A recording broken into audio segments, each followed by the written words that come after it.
All right, everybody, we are live for our latest episode of our Game Dev Roundtable cast, where each month myself and some of my industry friends and experts come on to discuss game design and industry topics.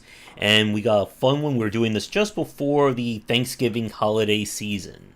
So let's once again introduce our roundtable to everyone. So for myself, I am of course Josh Blaser and owner of Game Wisdom, where we examine the art and science of games. And I'll shoot up to Tomo. Hi guys, my name is Tomo Moriwaki. I am one of the co-founders of a small dev studio called Hyperkinetic Studios. I've been a game designer forever, and I'm glad to be here.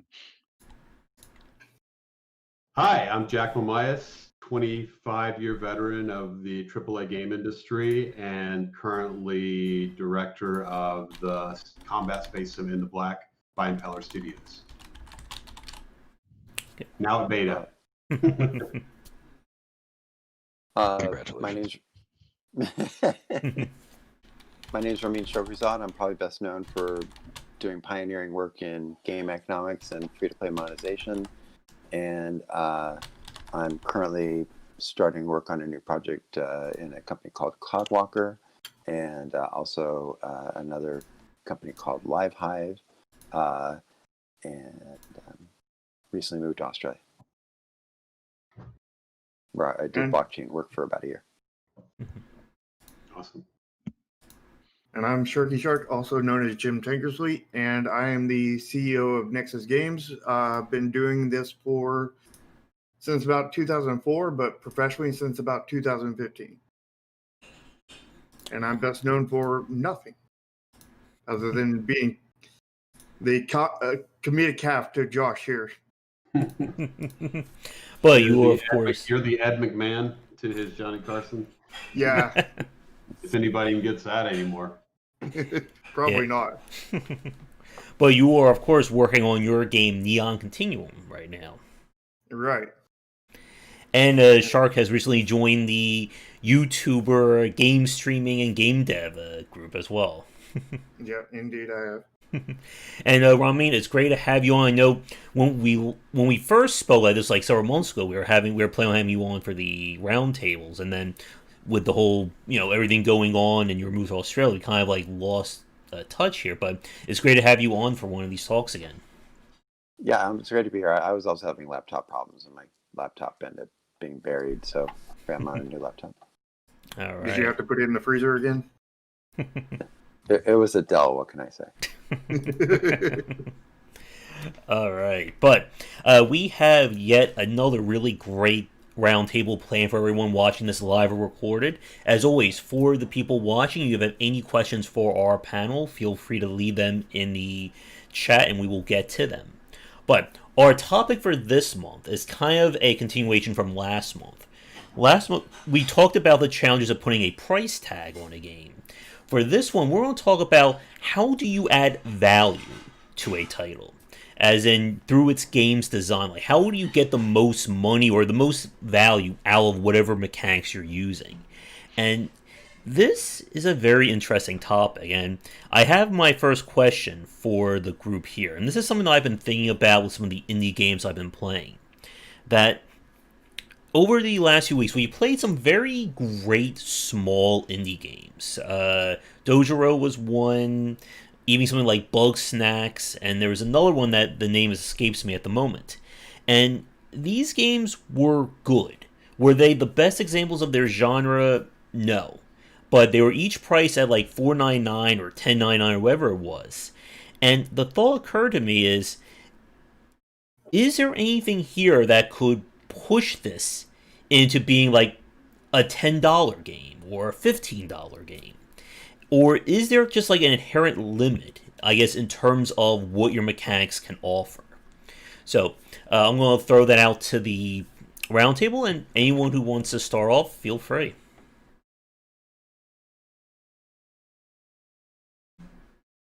Well, I would say when you're looking at adding value to game design, you shouldn't just look at the value of the end product. You should look at the value of or the cost of production.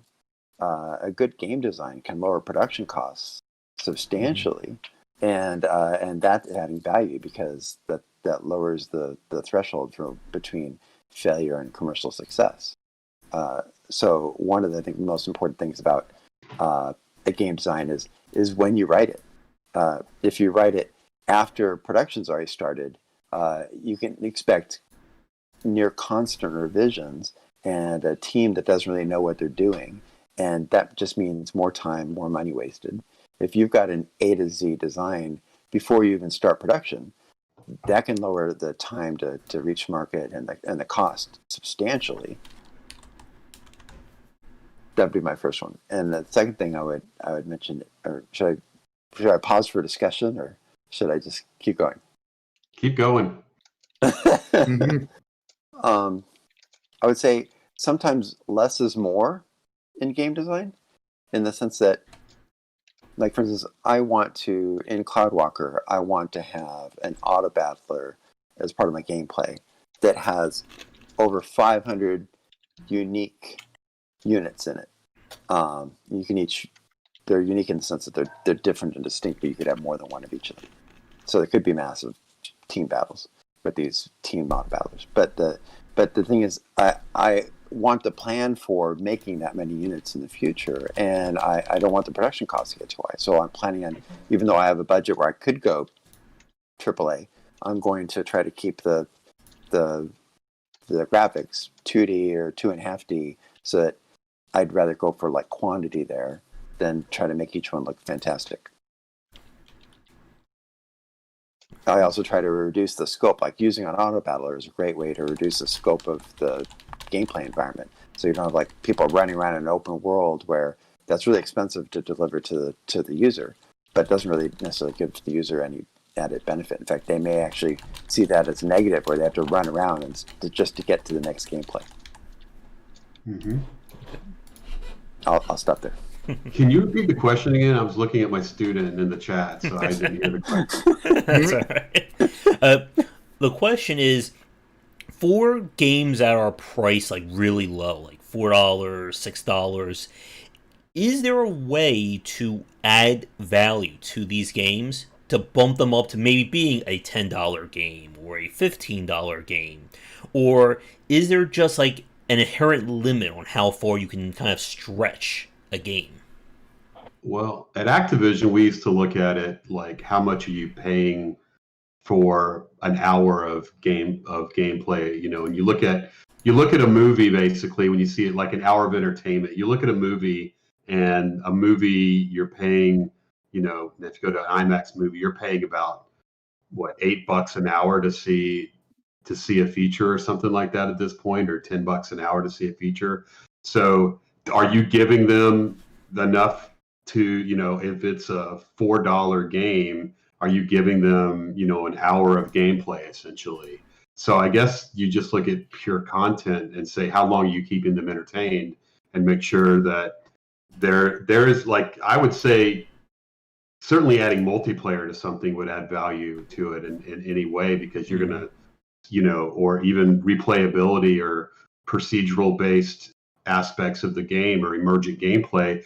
That's going to be adding a lot of value to it, because they're going to be spending more time on it. Whereas if it's a narrative game that you go through in 30 minutes, all you can do is just add more narrative, but I don't think you're going to really astronomically affect, how long they play the game and what they get as value out of the game. And gamers today are, I hate to say it, they're super spoiled, because there's so many free-to-play games out there. Almost everything on mobile is free-to-play. And, I download tons of mobile. I download anything that I get an ad for when I'm playing another game. So I'm just getting. They're all free, and they're all at least 2 hours of gameplay before you get to the wall where you've got to start throwing money in it to actually continue to have a good experience. So you're automatically competing with that right off the board.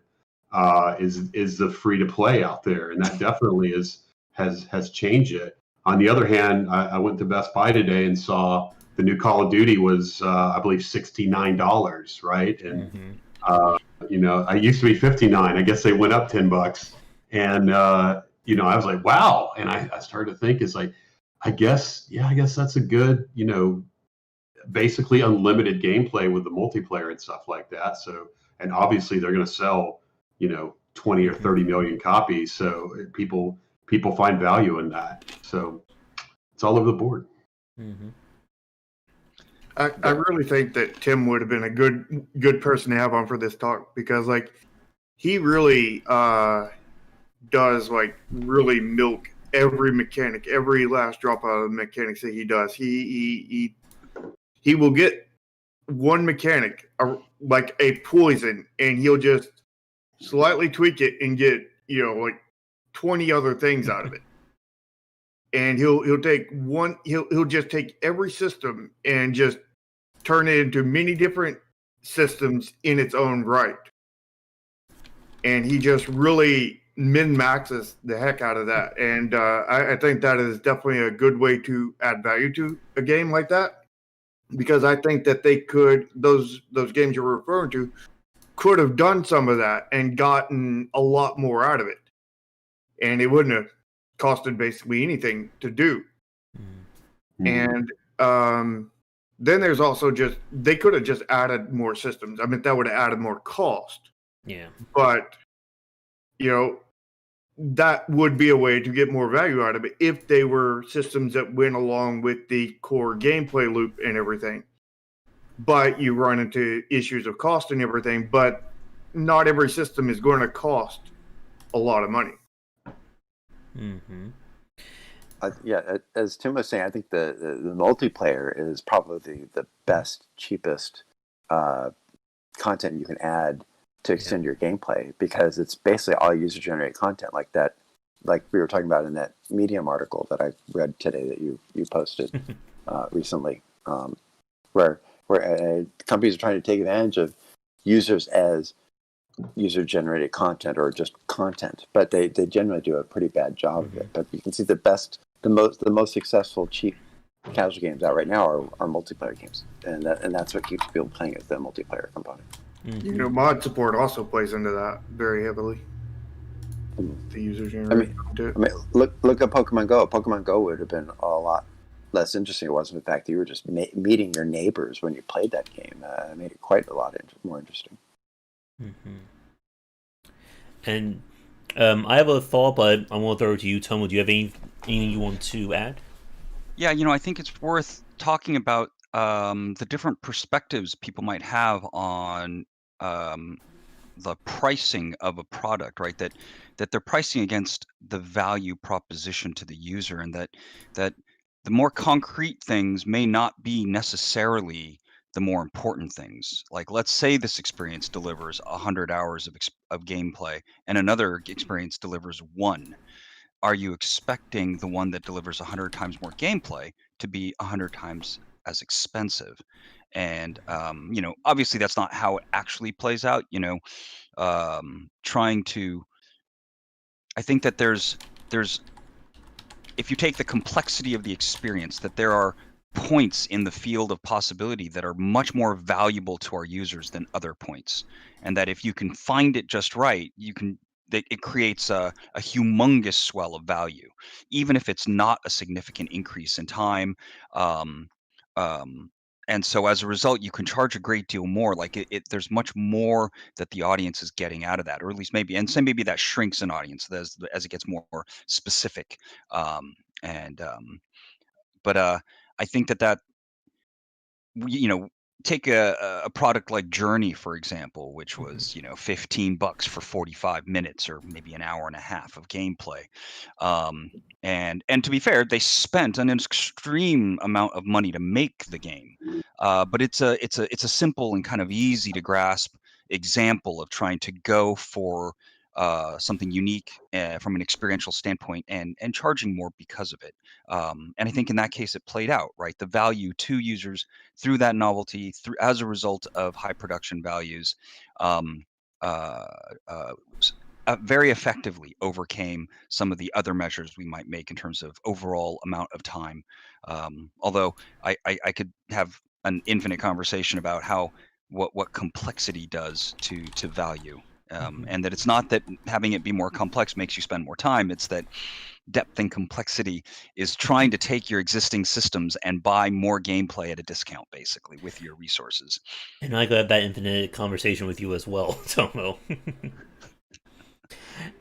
And another thing is like the first like 30 minutes to an hour is like the most important time, and like getting the most value you can right there is like the most important to hold on to all your players that you already have. Because it doesn't matter if you have a 300-hour game if they don't play for longer than 15 minutes. Mm-hmm. Yeah. And that is, again, like another one of those points about, all those like little X factors that add a perception of value to a game. Like, we've played lots of games over those last 2 years from the developers that they have amazing gameplay to them, but they lack in aesthetics, or maybe their UI is cumbersome, and it doesn't matter what your game's priced at, especially if people can just refund in 2 hours today. Mm-hmm. I went back to try to play Might and Magic 10 last night, and a lot of the reviews were saying, "Oh, this is a really cool, in-depth game," but it's still got a very negative review, and I found out why. I mean, when I tried to play it, I couldn't. I'll give you one guess why I couldn't play Might and Magic 10. Would be the UI, or is it something? It's a Ubisoft. It's a Ubisoft product. This is a guess. No. This is a hint. You need to register it online. Huh? Uplay? Did you heard of Uplay? Mm-hmm. I couldn't play it because Uplay was in the way. It would not let me into the game that I had bought. Yeah, I hit that when I try to play the VR Star Trek game. I think Bridge Crew. Mm-hmm. You get it ready to play in, and then because I play it very infrequently, and then all of a sudden Uplay pops up, and I'm like, oh my god, I don't even remember my password for that stupid thing, and I put it away. It's like Uplay is definitely a nightmare. Yeah, I've had okay experience with Uplay. It was Origin that gave me a lot of trouble. I was trying to play a SimCity Societies, and while it's on there, in order to install it, the game has to dial into whatever server they've set up for the installation, and that server's down, so you literally can't finish the installation of SimCity Societies. Now, one thing I wanted to touch on that Shark said about being able to add more in terms of mechanics and systems. That I remember the other game that was on my list. It was this game called Shiro. This was kind of a 2D platformer, not exactly like Kaizo, but maybe like Kaizo adjacent in terms of its difficulty. And we played it, it's $4.99, and we got an hour out of it. And I think it was like 4 sections long. Not the worst game, not the best game. And it just kind of ended. I don't know if you managed to catch the recording of that, Shark, but we played it, and like all of a sudden it's like we're playing, there's a section, oh, game's over, we win. Like, it just seemed to come out of nowhere. And with like a game like this, we were talking about in terms of, could they have added more to this game without just seeming like padding it out? And this is, I think, where it gets very tricky in terms of mechanics, because with any of these games, we can always say, and Shark and I, we joke about this, you can just add more levels. Just, copy and paste a level, maybe instead of going left to right, go right to left, call it a new stage. But I do think there's at some point, like, diminishing returns on mechanics. Like, knowing when to end a game is often, part of the art itself. Yeah, a shorter game can often be better, but because you want to have, enough content that you're not just repeating content and we're to ad nauseum kind of thing. But if you have enough content to go the long distance, then you want the longer distance kind of thing. It really depends on what level of content you have, kind of thing. I feel like depending on the specifics of the experience that you offer, certain experiences are more tolerant of repetition than others, and if an experience can be repeated, I feel like you're making a real big mistake by not repeating it. But some experiences, for example, like let's say there was a puzzle where you need to move one block over one unit, and then you win. That puzzle's not terribly repeatable, right? I mean, yeah, your mind completely understands everything about the puzzle, and doing that again offers very little benefit, unless maybe you're telling a Stanley Parable-like joke of some sort, in which case maybe it can go somewhere. So at the same time, if there's like a multiplayer shooter experience, you can repeat that almost endlessly because its internal mechanisms require you to like do it so many times to kind of even learn the basics of it. And again, like as Ramin was talking about earlier with multiplayer, and what I wrote about in those various pieces, that it's one of the reasons why we've seen so many developers embrace multiplayer components or just having that cooperative competitive play, because the player base at that point is essentially the content, what we talk about user generated content, and it's definitely, I think, one way of going. I mean, we've all seen Among Us at this point, and Among Us is a game that it is not a complicated game to play. So much of that game is derived from its multiplayer component. If you don't have 6, 7 people to play with, the game is utterly worthless to you. If you get those people, it's a very enjoyable time. Or when Shark stabs me in the back on Friday nights. Or at least as long as it's people who are not trolls, anyway. aka randoms. So here's another question I want to ask everyone. Obviously, with this panel, we have 4 people on who have released games, you've priced content within those games. My question is this. When we talk like 5, 6 years ago, kind of like at like the peak of the quote-unquote indie-apocalypse, there was this whole discussion about games are only going to be 99 cents, or, if you don't release your indie game at $2.99, nobody's going to buy it. And one of the positives that we've seen is that game prices are being pushed up. We're seeing more games being released at like $15, $24, $30, and they are doing well. Stuff like Desperados 3, Disco Elysium. There's probably a few other ones I'm forgetting. A Monster Train that came out earlier this year. So the question for the panel is, do you think we are entering a period where $4.99 and less is not really a sound strategy to release a game on there anymore? I would say yes.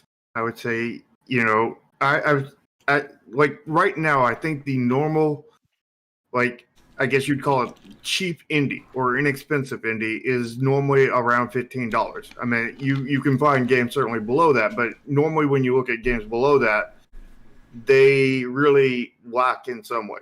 Generally, not always, but as a general rule, they seem to be more like a hobbyist that released their game kind of thing rather than a indie studio that released a game kind of thing where you find at $15. And I see a trend of that turning into 20 right now. And indies, based off of, how crowded the stores are and everything, you kind of have to have a higher price so that you can actually have a decent chance at breaking even, because there's just so many more games out there. And you're going to henceforth sell less because of the overcrowding, and you have to get more per sale to break even at that rate. I think the pandemic has changed user behavior significantly just in the last year. I think before, players were looking for maybe smaller chunks that they could just play for a bit and get back out and go back to the other activities.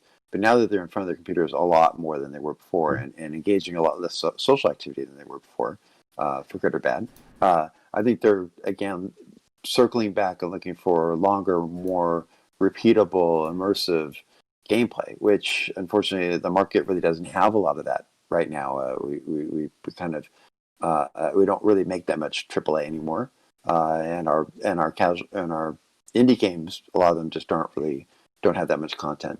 So I think there's kind of a mismatch right now just because people weren't anticipating that. That's a good question. I'm new to the world of indie games, and I'm making a free-to-play game, so it's a completely different pricing structure. That you just want to get a lot of players, and then you hope they love you enough that they'll buy cosmetics from you and keep you afloat, which is completely different. And we've recently put out a beta, and we definitely are getting a lot of feedback on what we should have in there. And the game right now, probably just as a single player experience, probably has about 3 hours of gameplay, and then it has multiplayer on top of that. So there's a good 10 hours of gameplay out of there. And we're looking at probably, if we do early access where you actually will start selling it, even though it's a free to play game, we're looking at about $20 for that. And $20 is I think $20 is a pretty easy price to get out of people because people think of it as a 20 and it's not a big deal. So I would think anything from 0 to 20, I would say you could go up to 20 pretty easily. I wouldn't think just because a game is $5.99 or a game is $10.99 or 20. I don't think that's going to be, if the game is good enough to make the $5.99, then I think it's probably good enough to make the $20 at least. That's my guess. Like I said, I'm kind of new to the indie world game. All my games before were the old $59.99 vibe, and you had a mega machine selling it, so it's a completely different vibe than you have to get it out and get the word out yourself and stuff like that. So it's a different world for sure. So yeah, I think I talked a little bit about this, I think, on the last stream, but from our perspective, we felt that the types of Steam audiences that like to spend money aren't terribly limited by total cost. Rather, they're limited by whether their attention is grabbed. And so there's like this top 1% of the Steam user base that has, let's say, over 150 games, maybe only over 50. Crazy thing worth noting, half of the 150 some odd million monthly active Steam members have 4 or less games. Something to keep in mind. But that top 1% has many, many games, and they buy many, many games. And so if you start looking for, I feel like we felt like in our analysis that there was this, the top 1% in this case, let's say being like 1.5 million users, and that 1.5 million users is kind of divided between like really like Football Manager style spin tires, farming simulator, like they'll play those kinds of games, but there's a big chunk of them that won't touch those kinds of games. And then that's like the indie Darkest Dungeon, Terraria kind of crowd. And so it kind of looks like you could stand to, at least at a high level, a critical level of success, or moderate levels, I don't know, a good, very solid success can get you in the several hundred thousands of units sold. And then it's kind of a matter of tuning your against your budget. If you can make the game for 100,000, you can afford to sell it for a lot less, and obviously a lower price is going to trigger people to buy it easier. There's some amount less resistance. It's not going to be linearly less resistant to buy as you reduce price, but very loosely, less cost, easier to buy for given user. I think that there's some element of, if your game is really weird and it has no established user base, sometimes going inexpensive is a benefit because it can maybe reduce the barrier for people to try something that makes no sense to them. I think that there is a valid space for those low cost games, but I think what's a good product to price low obviously has to be relatively low budget, but in terms of the other factors, kind of fluctuates. I think that if you go back maybe like 6 or so years, a small story-rich game might very well do a lot better at like $4.99 than at $14.99, just because the audience wasn't necessarily ready for it. Now, today's world, you see, like I see a game like that, and it's $29.99, and if there's enough of a history behind it, and maybe it's the next Inkle game or something, and they've been talking about some new innovations of some sort in the way they approach their games, and I'm like, I need to jump in early. I need to play the game. I need to see what they're up to, and then I pull the trigger without a second thought. I think the opposite of that is also true, where you were talking about how like a lower price can get people in, a higher price could also get people in, and that's kind of on a weirder game because that's what we've seen with Disco Elysium. Mm-hmm. And to like Tomo's point about kind of story-driven games, I was just looking up Amnesia, for instance, and the original Amnesia is now priced at $19, while Amnesia Rebirth is priced at $30. And like story-driven or story-focused games are definitely that very like weird section we talk about value, I think, because we've seen a lot of those titles. What Remains of Edith Finch, Gone Home, was The Vanishing of Ethan Carter, and so on. That they are typically priced higher than their contemporaries, or even just other like maybe more mechanically driven games. And it's always fascinating me about how much like a story in these kinds of games tends to sell it to their audience. Like for myself, like I couldn't see spending $30 on Amnesia, even if I was a huge fan, because I'm just not a story-driven guy. But it does seem like there's a market there for people who value like a very focused, like 2 hours of gameplay, firing on all cylinders, and then that's it. Versus say an 8 to 10 hour experience that could vary based on the content. I'm taking a little bit of a gamble with my latest project, and I'm planning for before we even start production, designing out three years of content before we even start programming. And it's very social, starting with teams of 15, and I'm actually reteaching people to be social, so that by the time they get to year 2, their team size is 100 or more. And these are all people who are interacting together and battling together every day.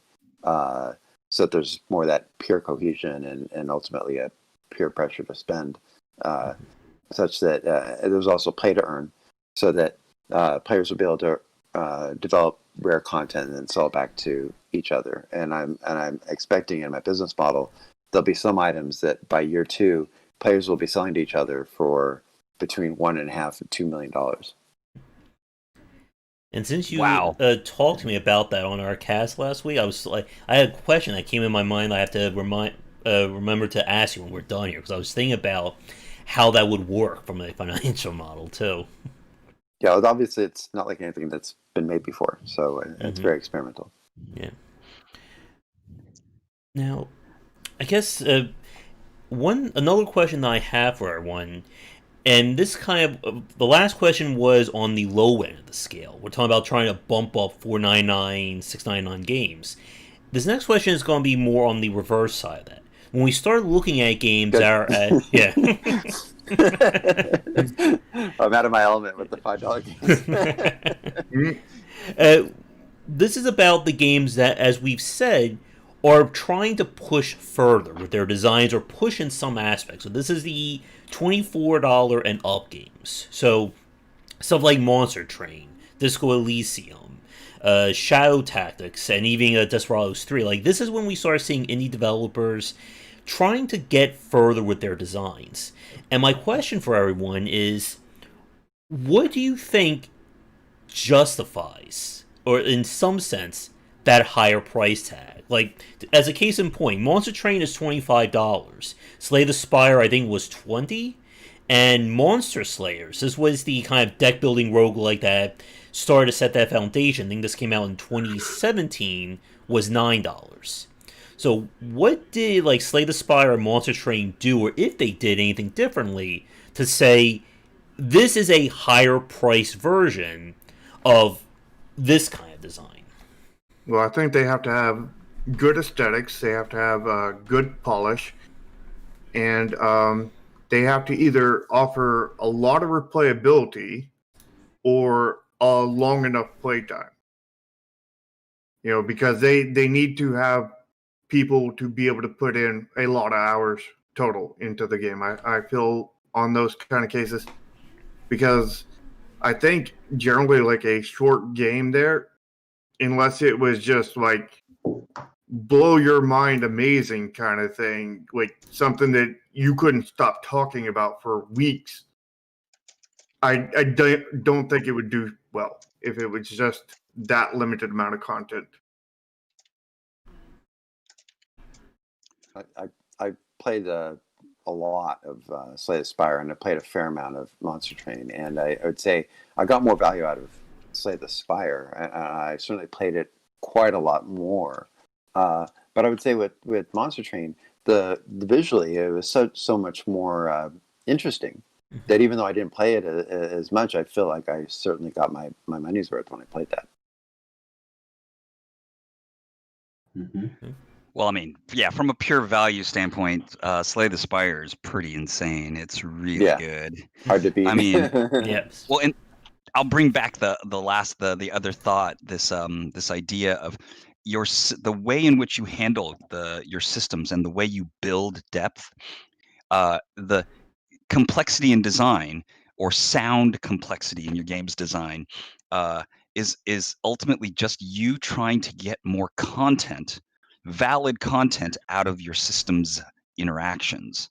So in a lot of ways, depth is trying to buy more gameplay time at a discount because I'm reusing what I had and reconfiguring it to make more valid time for the user. Yeah, I mean, like I personally, I sort of bounced off of Slay the Spire. Like the one time I made it to the final boss, the boss had the perfect build against me, and I stood no chance.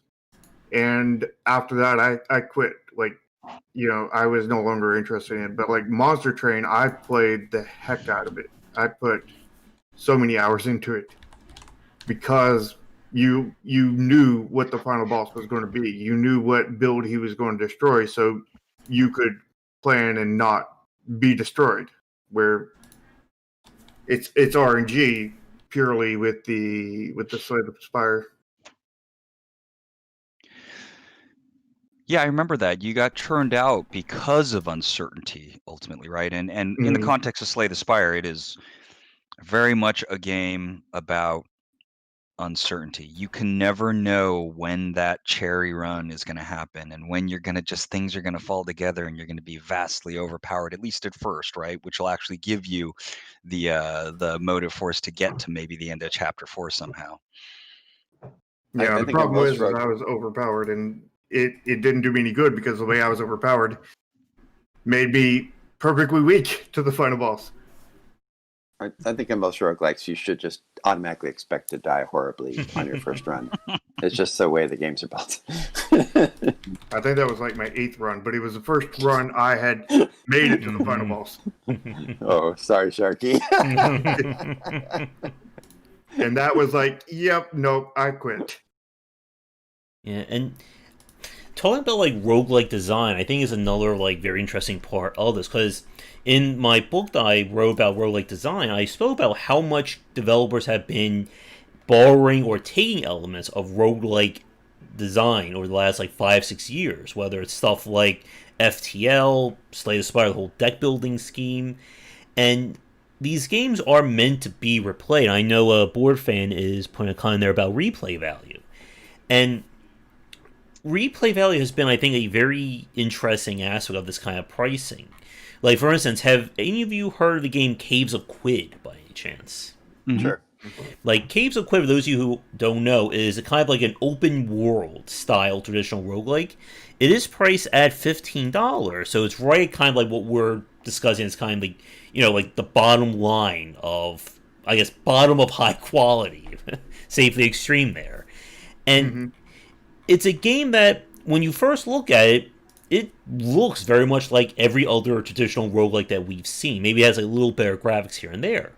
But for the people who play it, they have described, there's probably hundreds of hours of experience in this game. And, like, roguelikes have always been very weird in terms of that whole, price, dollars to hours comparison, like people like to make. I've spent a good 100 hours in the Binding of Isaac at this point. I think I paid, like $8 for it. And conversely, I've spent about 32 hours in Spelunky 2, and I think I'm reaching my fill on that. And the question is, again, what's the money's worth? Like, is there even the possibility of saying I got my money's worth out of this game when I spend $20 for 32 hours or 100 hours for $10? I think content is a very tricky double-edged sword. I mean, players want a lot of content, but what they don't want is all that content dropped on their face in the first 15 minutes. Yep. Like Wizard and Warlocks promises to be an incredibly deep 4X game and a huge improvement on Master of Magic, but there's like the onboarding is like non-existent, and I just have no idea what I'm doing when I load up that game. So it really doesn't do me any good if there's all this content that I don't have access to. Even something a game like Dominions 4 is a little easier to onboard, but that's just there's like a 350-page rule manual, which I will read because I want to have a good experience. But if you don't read the 350-page rule manual, you won't know what the heck you're doing when you load that game up, and it's not graphically, pleasant to look at. So it's all you're coming to that game for the content, right? So a game that can do it all, very pleasant appearance on the onboarding, good tutorials and hand holds you through, starts off simple but promises massive complexity later. It just seems to be hard to pull off. Yes. I'm obviously going to try to do it on my next run, but it's and you got to be really careful. You don't want to overwhelm your customer, but you do want to tease them with all this content down the road. You got to make that first hour has got to be dynamite, and then if you hook them, and you've got enough content in there, they'll walk away loving the game, even if they never finish it. But if they have that first solid hour of gameplay, and it's like, okay, I want to play more, and I'm going to open it up more. I think you've got them, and you could probably look at your content and say, okay, we've got this many hours of gameplay, so we feel it's worth about this much. And players will generally walk away feeling pretty good about it. I know that teasing them was like the one thing that I messed up on in the last game, because like we had it, but we had everything else with the onboarding and all that, but we didn't tease them enough to let them know that there was all this depth coming and whatnot. And then on our show this past Sunday, Shark, we were talking about replay value. And one of the things that we discussed was that ultimately your goal is that you want the player to leave your game feeling like they're happy, that they don't want to stop playing your game because they're annoyed or because they're frustrated. They want to leave the game, whether it's, the game is done, I had a great time, or it's, 6 o'clock in the morning, I need to get to bed before I go to work. I just spent all night playing whatever kind of game. And it is incredibly difficult, as you guys were saying. Like, that first hour is so key. And I've said this many times, like, for me, I've even gone even worse than that. For me, it's 30 minutes. You have 30 minutes to convince me that your game is worth playing. If you can get me past that mark, I'll typically play, 10, 20, 30 hours. If not, I'm done. Like, I don't care if you say that there's still 400 more hours of this game. You got 30 minutes out of me, nice to see you. I'm never going to play this game again. For me, with mobile games, it's more like 10 minutes. As soon as I start playing a mobile game and they throw me into that tycoon vibe where it's like, okay, you need to build the headquarters, and now start clicking. I'm out of there as soon as I see that. I call that the Excel spreadsheet game.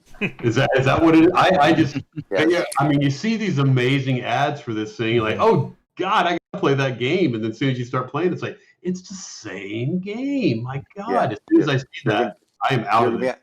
You're going to be on row 1 of the Excel spreadsheet for 10 minutes, and you're going to be on row 2 of the Excel spreadsheet for 30 minutes, and you're going to be on row 3 of the Excel spreadsheet for 2 hours, and you're going to be on row 4 of the Excel spreadsheet for 6 hours. It's all planned out. Yep. You're on the railroad tracks. It's not only predictable, but it's the same game every time. If you play, there's 20, 30 different titles using the same Excel spreadsheet. I bet it's more than that. They must be making money though, because they keep putting them out. Like another one. Well, my innovation is that row 7 is 15% longer. That's totally worth the money. Oh, it's a premium game. I see. Yeah, there we go. And to bring this back to kind of like presentation and aesthetics, as both as Ramin was talking about with onboarding and Charles was talking about with the art of games, like this is something I think we've seen, especially in the independent space. Like if we look at kind of like current gen or quote unquote current gen indie stuff like Monster Train, Desperados, Disco Elysium, like developers are really putting a lot more into that kind of look and feel. Like there's still people out there who say indie just means your game just looks like pixel art. Like that's all indie development is just pixel art. But when we look at even going back a few years ago, like Hollow Knight, for instance, like if you put a screenshot of Hollow Knight next to like a major studio, like a 2D side scrolling game, it looks like it was done by like a massive team of people. And it just seems like a lot of this kind of growing in value has been from like independent developers really trying to push what it means to sell a game. Because even though I was joking about the whole 2D pixel art, there are still a lot of developers, and if we look over the last 10 years, there are a ton of games that use that same kind of art and trying to emulate that same aesthetic. And a lot of those games just kind of quickly disappear when they get released. But there's the there's the high res pixel art that really can blow people away, like the Lazy Bear pixel art. Although their Or gameplay lacks, Owl but their Boy as pixel well. their pixel art is on point. I'm having to Google all these games you guys are talking about because I don't know any of them. Any of them. Google Hades then too, because Hades is outstanding. Yes. I heard about Hades. Usually, since I'm a professor in my day job, I usually have my students tell me what to play because what the best game is. Have you seen Hades and Darkest Dungeon? And so I'll go, I'll check that out, and I'll play those games that they're totally into. But I must be getting games from a different place. Are you guys like just downloading from Steam or where's all these games? I guess are Steam games, right? Steam and Epic for me. Steam and Epic. So so those two platforms seem to be putting it. Those two platforms seem to own that $5 to $20 range basically, whereas mobile games are definitely free to play. I see very few games on mobile that cost anything. Yeah, and I think a lot of the ones that might have cost something have gone the route of Apple Arcade. Although my kids get a lot out of Apple Arcade, and they're showing me stuff all the time, and there's a lot of neat stuff going on there. My niece showed me Robo-Blocks, and she tried to get me to play that. Oh my goodness. I had no idea what that was all about, right? It's like, wow, this is really terrible, but she just was in love with it. And it was the stupidest game mechanics I've ever seen in my life. But she's playing it, and I bet they've made $1 million on that game, basically. No, it's way more than that. we still need to have our anti-Fortnite fan club cast at some point. Yeah, we're Roblox, probably one of the talking biggest like, games in the world. It's like Minecraft scale. Yeah. And I think they're going public soon. Yeah, we're talking about Minecraft and Fortnite scale of money kind of thing. Unbelievable. Probably over Stardew Valley. No, studying Roblox, studying Minecraft, it's worthy of anyone who's interested in the game industry's time. Mm-hmm. So, I guess building off of that, I guess here's another question for everyone. When we talk about games like that have really blown up over the last year, again, or even over the last few years, Minecraft, Roblox, Among Us, Fall Guys, etc., that these games, from a mechanics standpoint, they're not the deepest games. I mean, a few minutes ago we mentioned the Minions series. The Minions is, as far away from those games as a title can get. Yet, these titles tend to pull people in and keep them in for, relatively low costs, or at least, quote-unquote low costs. Are there any, thoughts or insights about a game like Fall Guys, for instance, that it has a $20 buy-in, very simple gameplay, but that gameplay loop is so involving for the people who get into it that they're more than happy to play that game for, dozens if not hundreds of hours, where, if someone tried to release a single player version of that game, maybe you get like an hour or two at tops out of that design. And I know obviously this touches a lot on user generated content as well. Yeah, I think if Fall Guys was a single player game, it wouldn't have succeeded. It would have probably failed very, very horribly. But because the gameplay loop doesn't really lend much until you add more players. And then once you add more players, like when you're just single player, it's just you running through doors and everything and do a minor bit of platforming. But when you have all the players there, everybody's bumping everybody out of the way and everybody's, trying to sabotage everybody else. And, it just, the social aspect of that game just is basically the game. Outside of that, there's not really much there kind of thing. But that and Among Us definitely are the games that I'm seeing a lot of influencers play, and they really are running their whole channel just playing those games, and you're getting tons and tons of views, and they're just bringing more and more people into it. So it's you've done enough that you've got somebody's interest, like Felicia Day or one of those other people who run their channel just playing games, and then it takes off, right? Because it's like they want to play that game that their hero's playing. So, yeah. That's kind of an outside influence on the game personally that might not have been there if they weren't playing it. Maybe it wouldn't have had that kind of life. Yeah. But that I think that's really a different topic with YouTuber games and whatnot, because they also like the rage games that have like no replayability or basically none. They're not even good games. They're just things to react to in an insane way. Mm-hmm. I've designed a lot of games at this point, and I've not designed a single game that was where there were going to be less than 30 people playing at the same time. I'm all about more people, more social, and I'm trying to ramp that way up. So that you'll have 150 people on a team in the end game in Cloudwalker, because I think more is better up to a certain point, as long as you're eliminating anonymity. I don't want 150 people who don't know each other, because that's just going to create toxicity.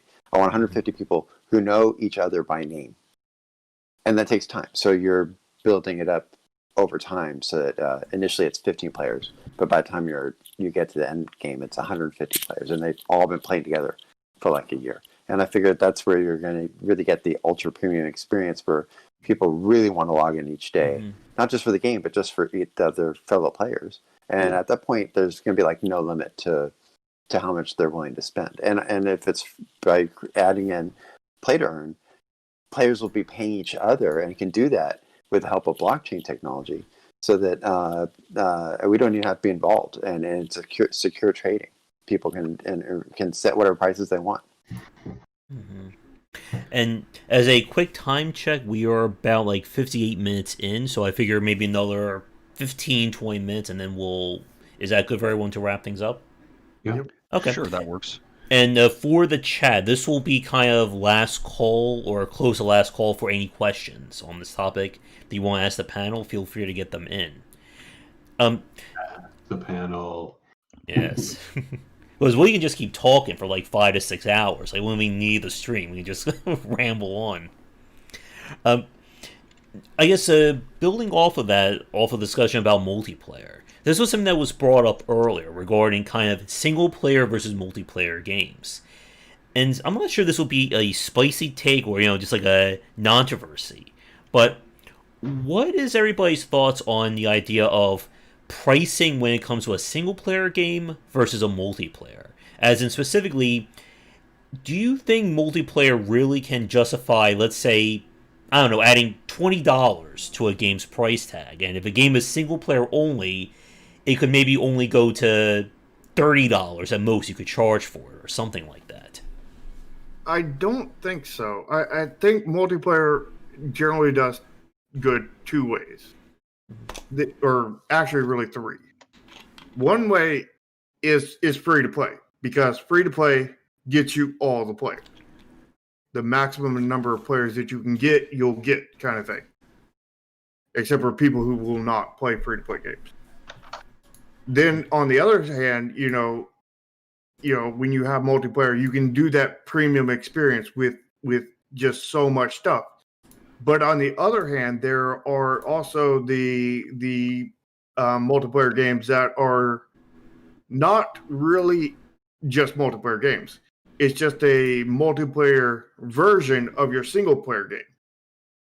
So like you have like your 7 Days to Die, your Don't Starve kind of thing in that kind of category where, the multiplayer is adding a lot to it, but you're more playing with friends, or some people are probably playing on select servers that they go to, kind of thing. But like it's not like a full like open multiplayer system kind of thing like you would see in your free to plays and your more premium kind of experiences. Right. I appreciate the work that developers do in making single player games, but honestly, I would never and have never made a single player game. I can charge literally 100 times more for a massive multiplayer game than I can for a single player experience. And it doesn't cost me 100 times more to make a massive multiplayer game. So for me, the math is it's an automatic no-brainer. Always go big or go home. Yeah. That's scary advice. Yeah. The thing with multiplayer though is that you really need to get user acquisition. Whether it's a smaller title or a bigger title. Like if you put it out there and very few users come, then your game is done, kind of thing. Like we've seen that with what was that one that I forget the name of it.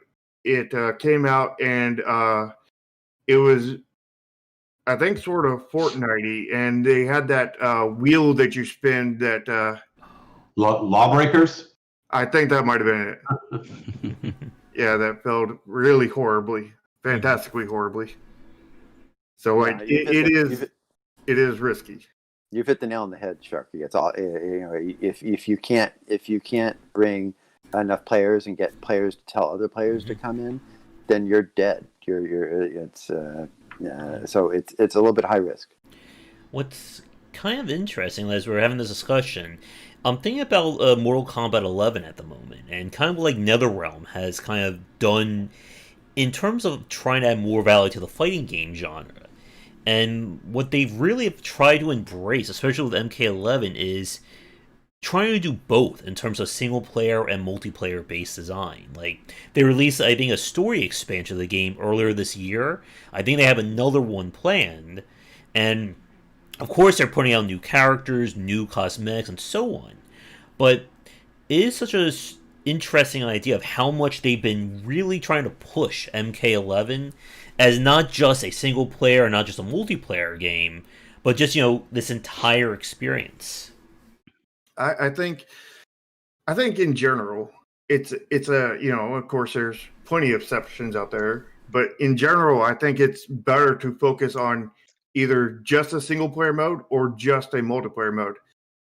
Because like you need to give both enough attention. There are exceptions to that, like 7 Days to Die and Don't Starve, where, there's not really all that much that changes between the single player and the multiplayer. And that's really where, the combo, I think, shines. But when you have it where it's going to be a very, very different game in both modes, I think it's usually better to focus on one over both.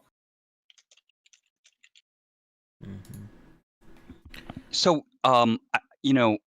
in terms of single player versus multiplayer, I don't think that that's the delineation that is representative of any fixed price margin, right? It's that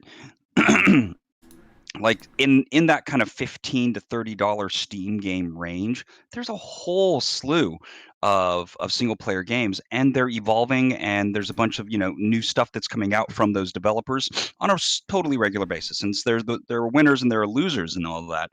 It's that there's an audience for those games. And so to that audience, they have experience with these games and they'll see your game. And to whatever extent you can message being a part of their culture, and then pricing yourself appropriately. It's like, I know what you want and I'm messaging that effectively to you. And that's why I'm putting my price at the higher range of what you're expecting for this kind of market space, right? And like mobile and multiplayer, for example, there's not a ton of intersection between that audience and maybe people that want to play Life is Strange.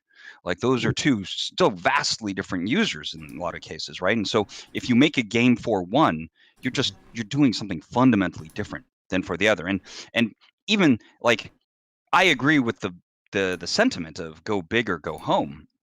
And I would say for large scale, massively multiplayer game, there is no bigger show, right? Because the threshold you need to cross for success is quite high, and you know the people that get in there are at the very least very brave. But the potential winnings for being a winner in that space is outrageously high. That said, you have people who make a single player game like what's the space game that FPL? like no like it was like the quadrillions of No Man's No Sky. Man's Sky. You take a game like No Man's Sky that was made by a relatively small team, and in its first month on Steam probably made like $50 million, and they probably didn't spend a whole lot of money to get there.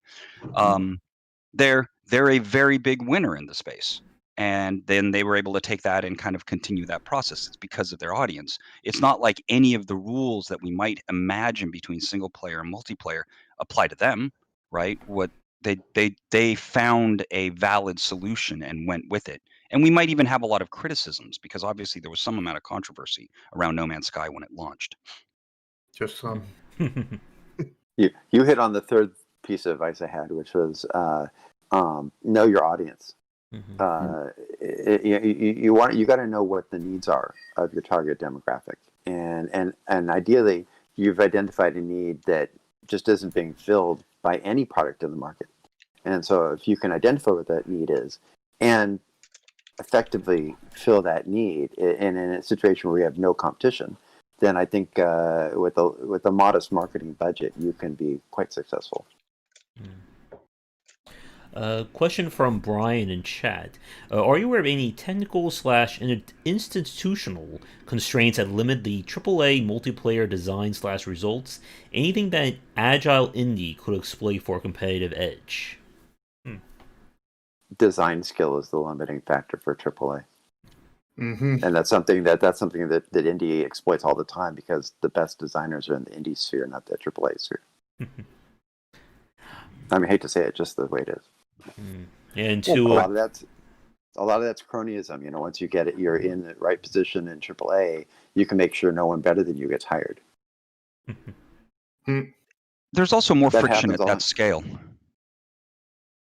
You know, I think that the old development model of large scale console games is kind of maybe a little brittle and accommodates scale up to some degree poorly. And I think a lot of choices, like I used to joke around at EA when we were working on Medal of Honor and say, all right, to the new designers, today's the day we determine whether we add one feature to the game or zero. They didn't like that at all. Let's see. Board fans asking why Mr. Gaming Chat had a question that I think he retracted. We'll see if he posts that again. Board fans, why is it that the best designers are indies? Well, that's because when you're a designer in the AAA game industry, you have to compromise everything because you're not making the decisions on the product. The vice president of production is, and they're going to have things that they want you to do, and you're going to do it, or they're going to put someone else in your place. So you can't really design what's in your heart. I mean, there may be exceptions, of course, but most of the time, at least the stuff that I saw, is there's money people making the decision and not game people making the decision. And in indie, you can do whatever you want to, and you can really stretch your wings and really try new things. That's why you see a lot more different things in indie than you do in AAA. AAA is kind of, once something makes it, everybody's going to jump on that camp. They're going to ride that gravy train, as Pink Floyd likes to say. I have a three-word answer for this question. Data-driven design. Yep. It's the slayer of innovation. I think when it comes to indies, though, they were talking about, I think it was Jack was talking about how the indies can do whatever they want. Yeah, generally, when you look at indies, the designer is normally the CEO kind of thing, because they have this dream for this game they want to make, so they fund it, and then they make it. Well, I have another theory to add. I don't disagree with anything that was said. These are all true things, and the old establishment of video game development has many, many, many flaws and many, many very sound reasons to disagree with it. However, I think at its essence, the reason why you're going to start seeing better and better designers in the indie space is that us designers get better the more we iterate. And in the bigger projects, if it's the data-driven design really only works on the mobile side of things, because a lot of the AAA devs don't know how to do that. But if it takes them 6 years to get to market, where's their data? Yeah. I mean, my feeling, if I'm not mistaken, the Blizzard stock didn't look at their user data for World of Warcraft until year 6. But that aside, so we get better when we iterate, and in the bigger environments, in the more kind of hierarchically structured environments, we don't get to try stuff. There's too much money being spent every single second of every single day, and so risk tolerance is really depressed. And so as a result, the entire department of design doesn't get to turn the crank enough times to get good. So it'll or not, that's not the right way to say it, but they will move slower.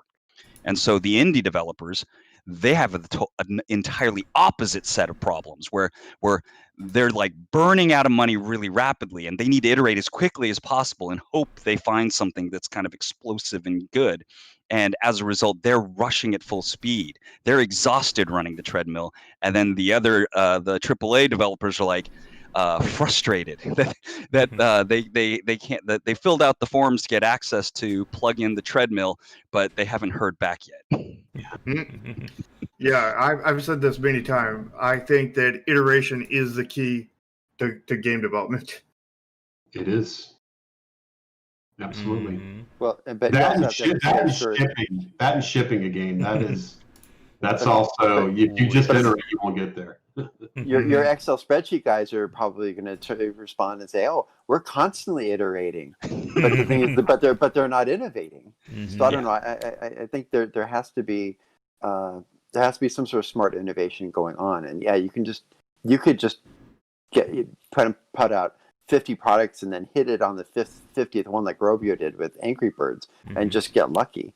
But I personally don't like to burn through money like that. I like to figure out what it is that's going to be successful and then build it, instead of just trying to get lucky with other people's money, which is not my style, and it's super high risk unless you just have rich friends. Yeah, I mean, the Excel spreadsheet guys are probably like, I'm iterating by adding 0.000001 to the stat that will grow over the next 3,000 hours. And this one, we're taking away 0.0002. By definition, that's iteration. Yeah. We might go so far to round out the explanation, though. We might also say that the average indie designer is weaker than the average console big AAA designer. And that's partially because of the large numbers of them and kind of a limitation on how much experience you can get. Like and it's ultimately for the exact same reason, kind of like how you'll blow on your hands to warm them up, as well as blow on your soup to cool it down. Does that make sense? Yeah. No, but there That's- seems that's like some really the deep difference. truth there. If I could just get it. Nice metaphor. It's just that iteration is what you live and die on, right? And so plenty of indies don't get to iterate because they burn out of cash. They don't have, they're too busy trying to survive to work. I mean, there's all the same reasons that create stability for the AAA developers is both a reason to that suppresses and enables kind of indie development. Yeah, and again, like going to like some of like the struggles of getting a game out the door. That's another roundtable topic, I think, right there. But we had a few questions come in for chat. I know we are knocking on time, so we'll get to them. I have one final question. I'll throw it over to you guys if you have anything else you want to add, and then we will wrap things up for our table tonight. So, Mr. Game Chat, this was a question you asked earlier. They asked, are there any video game genres any one of you feel that can be combined with the MOBA genre to create a whole new experience that doesn't feel like a MOBA ripoff? And I mean, the MOBA genre, we've seen developers, like, again, like when, as we were saying earlier about how AAA tends to cannibalize or take from other ones. I mean, when League of Legends blew up, we saw everybody try to do something along those lines. And we could, as a very interesting tangent, we could also say the same thing about Battle Royale and how that's been going all manner of directions. I mean, Fall Guys is essentially 3D platformer Battle Royale. Mm-hmm. We're talking MOBA, not mobile, right? Yeah, MOBA, M-O-B-A, yeah. Okay. Is there any games that are like MOBA but not MOBA that you can instantly make a successful game? Why don't you tell me, because I'll be working on it if I know what that is. Well, I don't know if it'd be successful.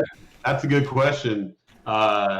It's there's no answer because you could work on.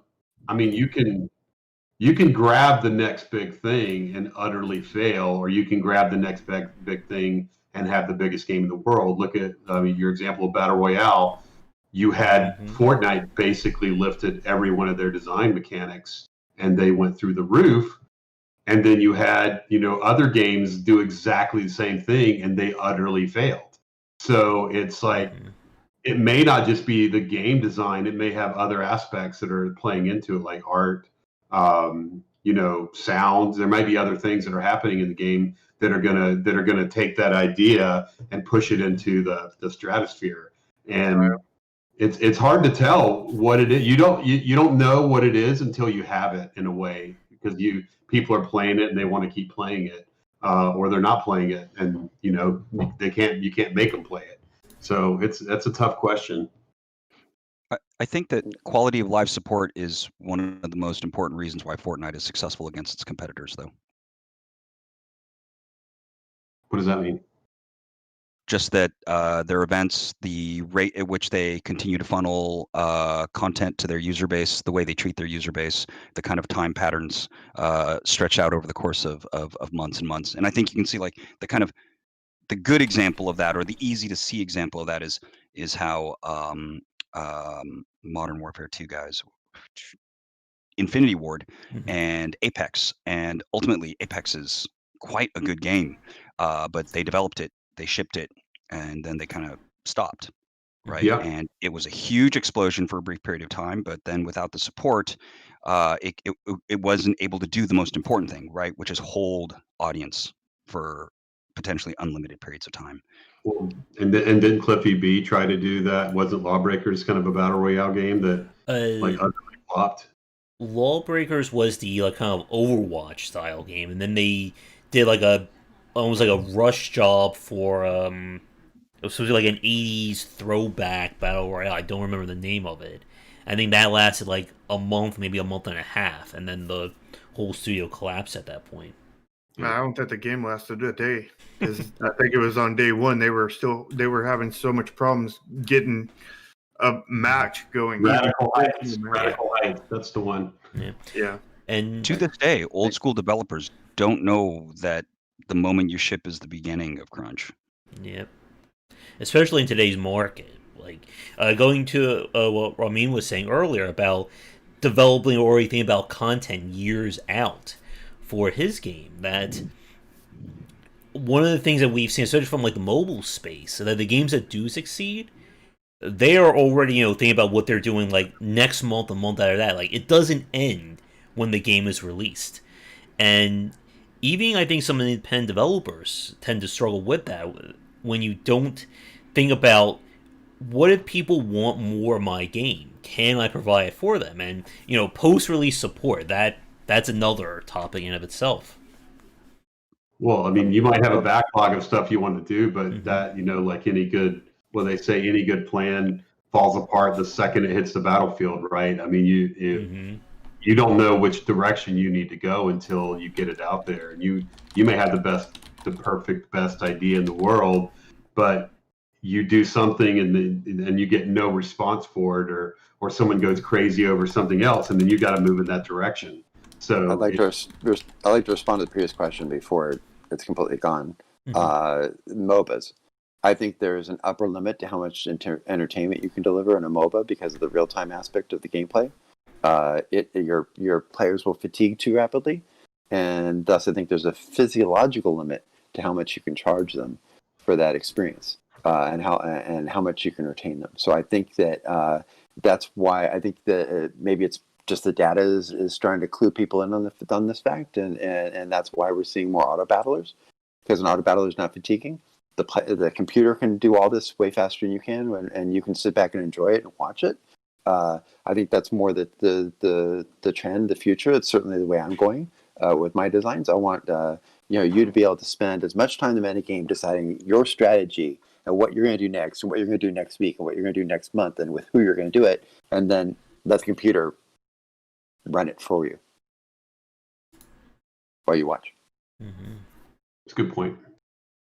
I know Rat's Tail asked a question earlier that actually feeds into my final question, so we will save that. So I know we are knocking on time. So for the panel, do you have anything you want to add or any topics you want to raise about adding value to a game that to touch on? I was just going to say that if you combined a MOBA with an idle game, that no one would think you're ripping off League of Legends. The serious answer from my perspective is I am a hardcore PC gamer. I play lots and lots of long hours total played games, and the work that I often do is geared towards making a satisfying and very long ass in seat kind of play experience, mostly mimicking the long hours of ass in seat that I've done myself.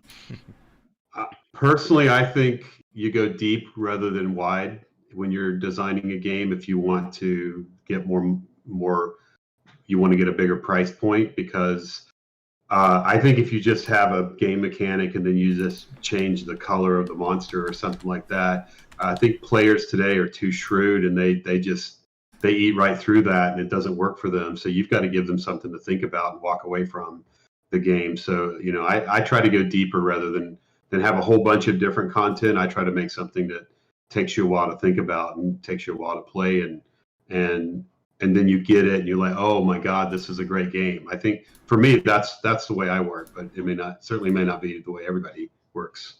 I agree with you, Jack. Like I think that you need at least a certain depth. You don't need to be like super deep kind of thing, but you need to have a certain depth, because it seems like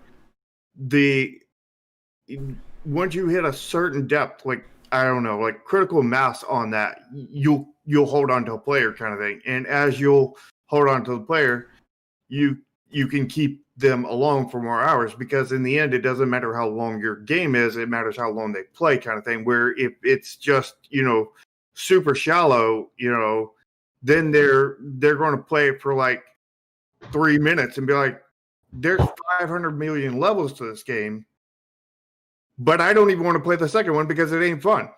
Yeah. I would say plan for success. Assume your game is going to be successful. Build 3 times the content you're going to need, and make sure players know you have 3 times the content that they're going to have. Otherwise, this prevents 2 things. One, you could have a game that's a hit, but then people run out of content and churn out. You don't want to give players a chance to churn out. And the other thing is you want to signal to whales that, like I said before, that they can take like 3 weeks before they start spending, that there's 6 months of content, and that the money they spend in the first month is going to benefit them for the next 6 months, and so they will. Otherwise, they won't. That's real good advice. Mhm. All right. And I think Brian asked earlier, Brian or Juan, asked about any thoughts on Marvel's The Avengers failing that game. I don't know if anyone played it or can comment on it. I didn't play it, so I have no idea. Did it fail? I think it's like, Wow, you got to really blow it to fail in an Avengers game. That's all I gotta say on that, man. yeah. The #1 movie of all time and the #1 comic of all time, and you make a failure of a game. That takes hard work. Aren't we all experiencing a little bit of like Marvel IP burnout though? I'm not. Star Wars I IP burnout. well, Star Wars. I mean, Star Wars, yeah, for me, but Marvel, I'm looking forward to the Eternals and Scarlet Witch, WandaVision, and Falcon and Soldier. I can keep going with that. I mean, how long has comic books been going? I mean, Marvel, Star Wars, Star Trek, Warhammer. The problem is when you put out 15 bad games with an IP, you train your customers to ignore the 16th one. Well, That's true, but how many bad Avengers? There's not that many bad Avengers games. I mean, there's a ton of bad Star Trek games, that's for sure, and they keep putting them out, and I keep downloading them and playing them too, like an idiot. But but Marvel Avengers game, it's like that was a 3D superhero action game, right? As far as I know, I saw the ads for it. I don't know what the gameplay is like, but I find it curious that it failed because I mean it's obviously a solid IP. I think this is the beginning of the training, Ramin. Yeah, somebody says movie tie-in games being bad. Yeah, it's true. Definitely, movie tie-in games or licensed games because I think gamers know they're making it for the money and not for the game. But we've had movie tie-in games that have changed the industry, like Dune 2. I go back to that one, and that was a movie tie-in game, and that basically invented the modern RTS, game mode. Yeah, so, Dune 2 is great. Oh, yes. Yeah. I love Dune 2. We feel like we kind of brought back success in movie titles between Spider-Man 1 and Spider-Man 2. You guys did. That was the beginning, right? And then Batman, Arkham Great. rolls in, right? And then there's this kind of wave. But I think the biggest reason why Avengers failed is because I think it is an impossible game to make. Obviously the Spider-Man games did great. There's one character. That one character occupies an entire development cycle, and it is overwhelmingly difficult to make that one game good. Good luck making Avengers. Marvel's Spider-Man turned out incredibly well. Marvel's Avengers did not. Miles, I hear, is amazing. Yeah, the new one for PlayStation 5. I hear I've got a lot of friends who worked on that, and they're just going through the roof on that. But they've been making Spider-Man games for a while. I mean, Spider-Man came out like in PlayStation 2, and they got it right that time. And now almost every time that you make a Spider-Man game, you kind of work on that formula where, you've got that web swing and stuff like that. But then when they came out with a Superman game, and that was so bad that they haven't made a Superman game since, right? I mean, or nothing that's really been standing out since the original Nintendo Superman 64 or whatever that was that everybody hated, and no one can make a good game about that. No one wants to touch Superman. You can't pay me enough to make a Superman game, seriously, and I jump in on a Spider-Man game in a heartbeat.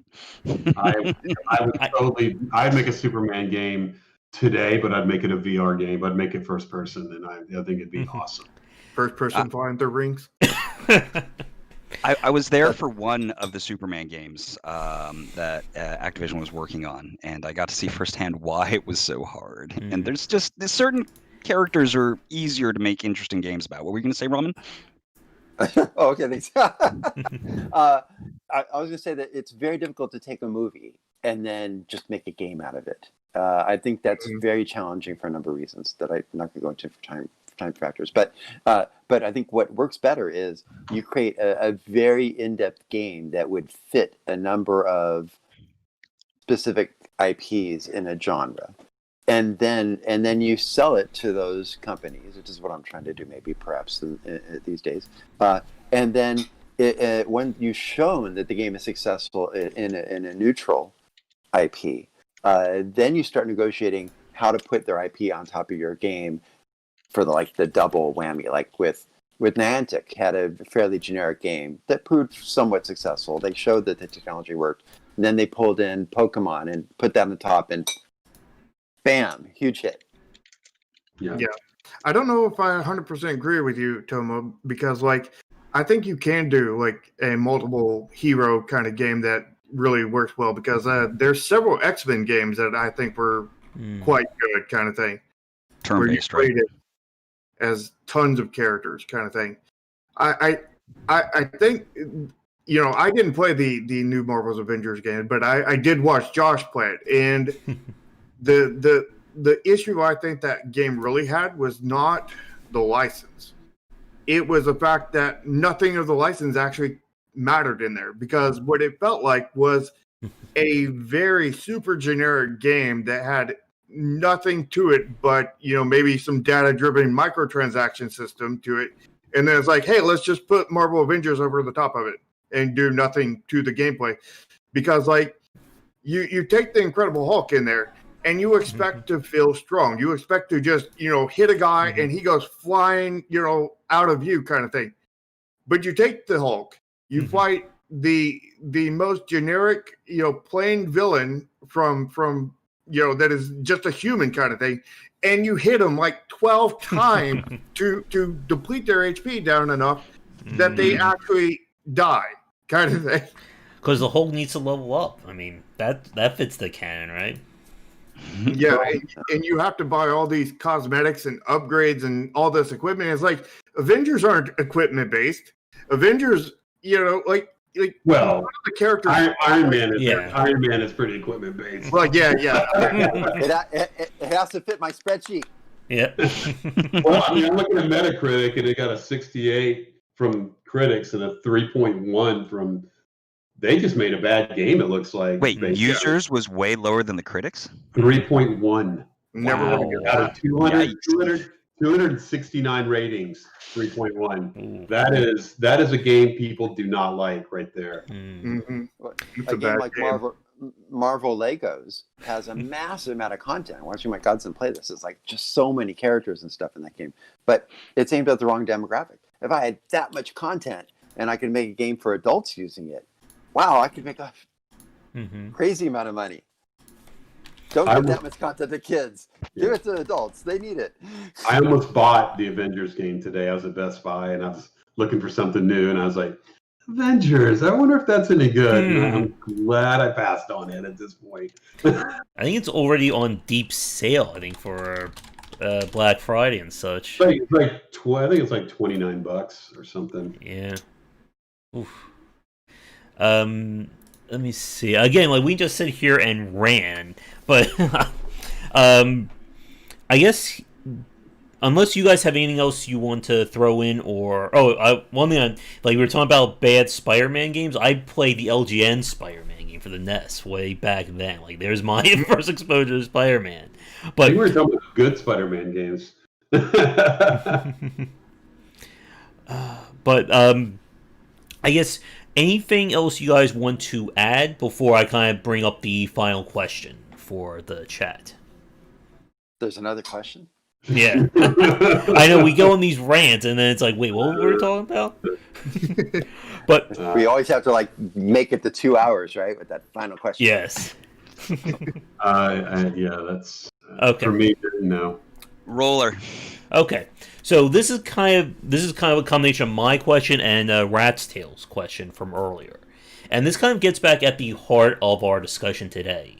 And this idea of really adding value to your game. Like we've said, we've talked about $4 games, we've talked about $34 games.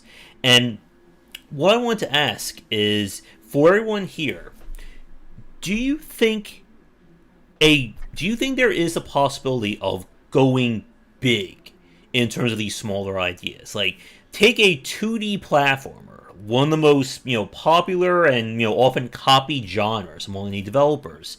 Could we make a $60 version of that kind of game? Stardew Valley. What was that? I said Mario doesn't exist. Yeah, but Mario's 3D. Like, can an indie developer on their own go big? To make a $60 Stardew Valley today, or a $60 Shovel Knight game, and then to bring in Rat's Tales a comment, do you think it's possible for us to see an indie developer with a AAA budget? Like, could those two elements actually work? And of course, I know people are going to bring up No Man's Sky here as well. Well, they would be an indie developer if they had a AAA budget. I don't know about that. They could if they knew what they were doing and wrote it up well enough that they could pitch it to investors. Or just made enough games that were popular enough before that, like the FTL developers, the Stardew Valley developers. Those people have made a lot of money. They could.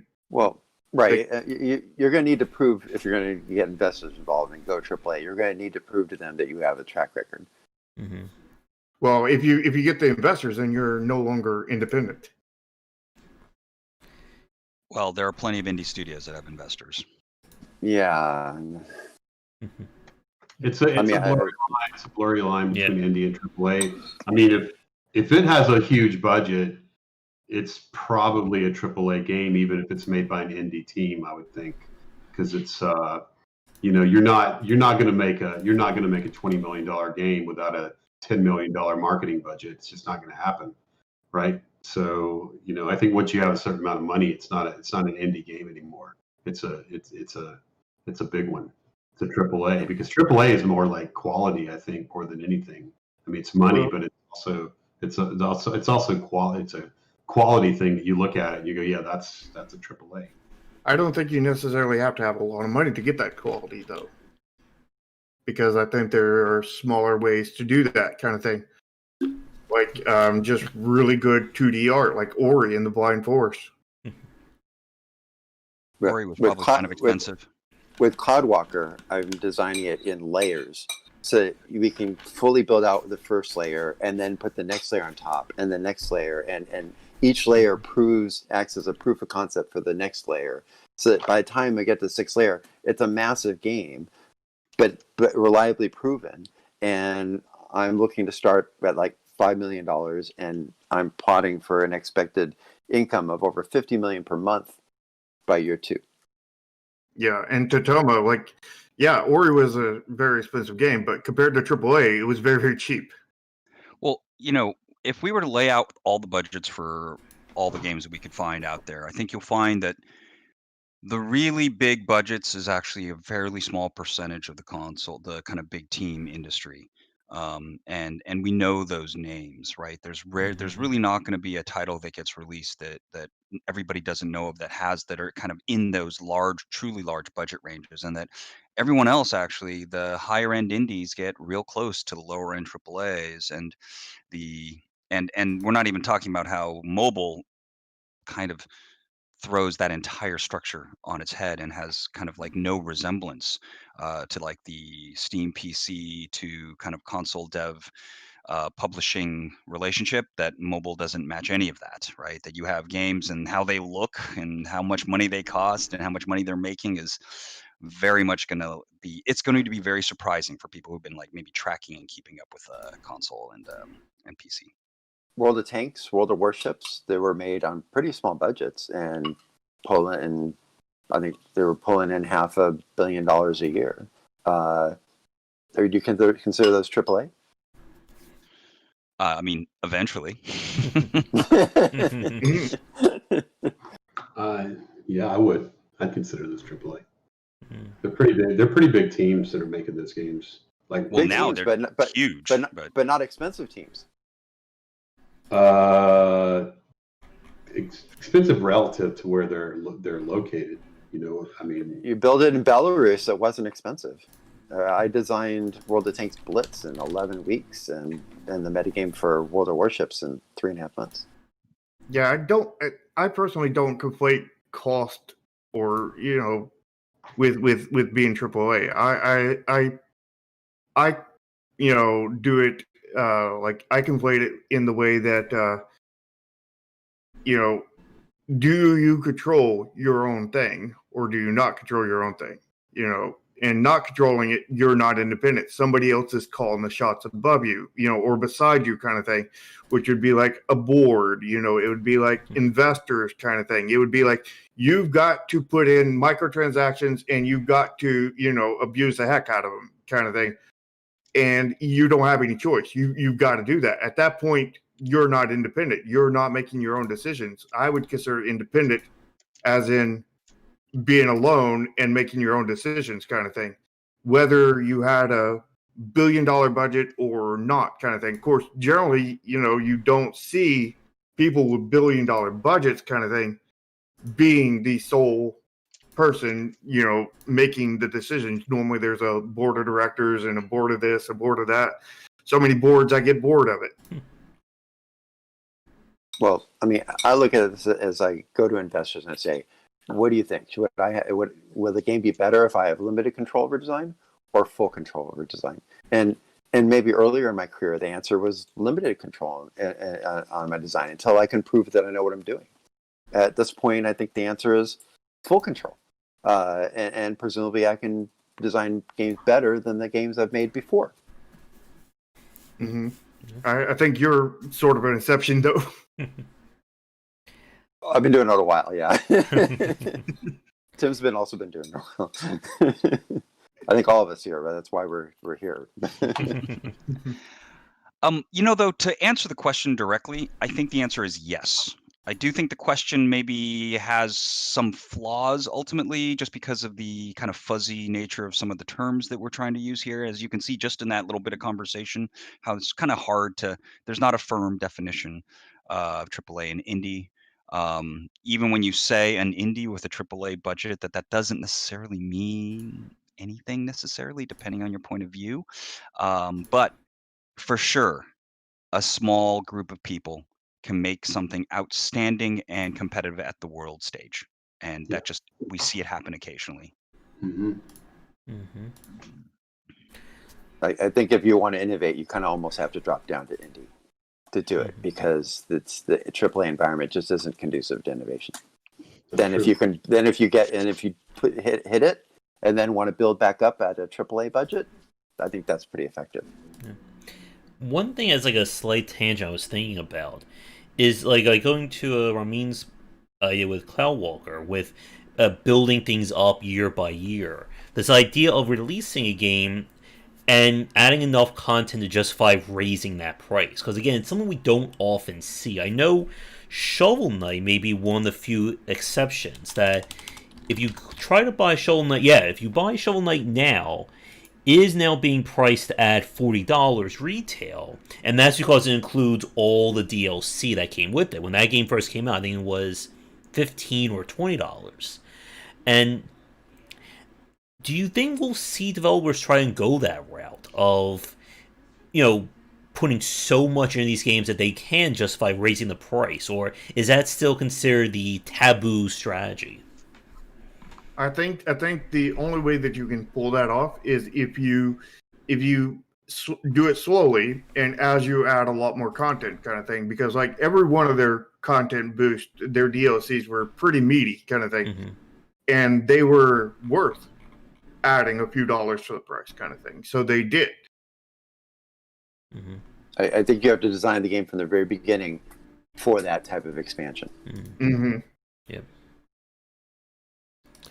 All right, but I know we are, as always, we have ran late, and I'm glad we had a really great conversation. Again, we could just sit here and talk for a few more hours, but I know everyone has to get going. So, with that said, I'm going to give everyone a chance to kind of go around. If you have anything social media you want to plug, current projects, whatever, go nuts.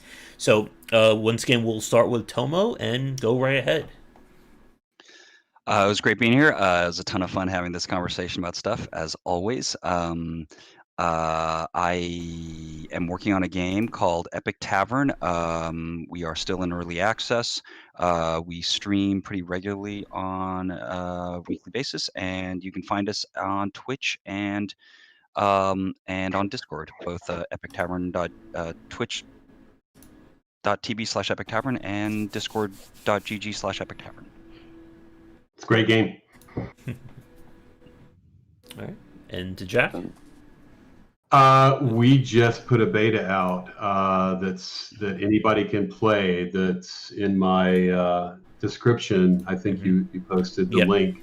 Alienware is distributing it, so you can give it a try and let me know what you think. It's in the black, and my studio is Impeller Studios. All right. And to Rami? It's too early for me to show you Cloudwalker because I'm doing the design first, but I'm designing intensely on it. And I'm very excited about this. It's the first time I've really had total design authority on a project that might potentially have enough budget to make it. Good luck on that. Yeah, good luck. Right. And to Sharp? As for me, I'm working on a game, Neon Continuum, at the moment, which is a grid-based strategy card game with a theme of sci-fi, which that all kind of coalesces in a cyberpunk world. And it's very strategy-based. It's going to be a free-to-play with a brand new consumer-friendly model, which hopefully will make money. We'll have to wait and see on that. And we do testing on it in our Discord. So if you want to come and play it when we have a playable version anyway, join our Discord kind of thing. I also do streaming on YouTube, do the weekly stream with Josh. I do on Sundays, do dev streams on Fridays, where I should work on the game and you guys get to see and whatnot. And I do game streams on Tuesday, aka today. And, have lots of fun with that. And, I got a Twitter at Nexus Games INC1. And all the links to my YouTube, Twitch, Discord, all that will be down in the description below. All right. And I guess from myself, again, if you're watching this, you know who I am from Game Wisdom, but you can follow me on Twitter at GWBicer. I just finished writing my third book, Game Design Deep Dive Roguelikes. That's a top-to-bottom discussion on the design of roguelike games and design. That will hopefully be out by April. I think the publisher pushed that back, and I am beginning to work on my fourth book, all about horror. And if you are interested in all this stuff, be sure to check out my Discord and Patreon link down below. And there are links to everybody's works in the description as well. So, with that said, everybody, thank you so much for coming on for this month's Roundtable. For those of you watching this, we will be back next month for another discussion and topic. If you'd like to pitch one for us to cover, let us know in the comments. But other than that, that will do it. So again, everybody, thanks for coming on. This was a lot of fun. Later. Bye, guys. Thanks for having me back, gentlemen. No problem. And Good having you, by the way. Yeah. Yeah, good meeting you. All right. So with that said, everyone, I will be back later for my regular game streaming, but come back for daily discussions on game design here and on Game Wisdom, where he's in the art and science of games. Have a great night, everybody, and take care.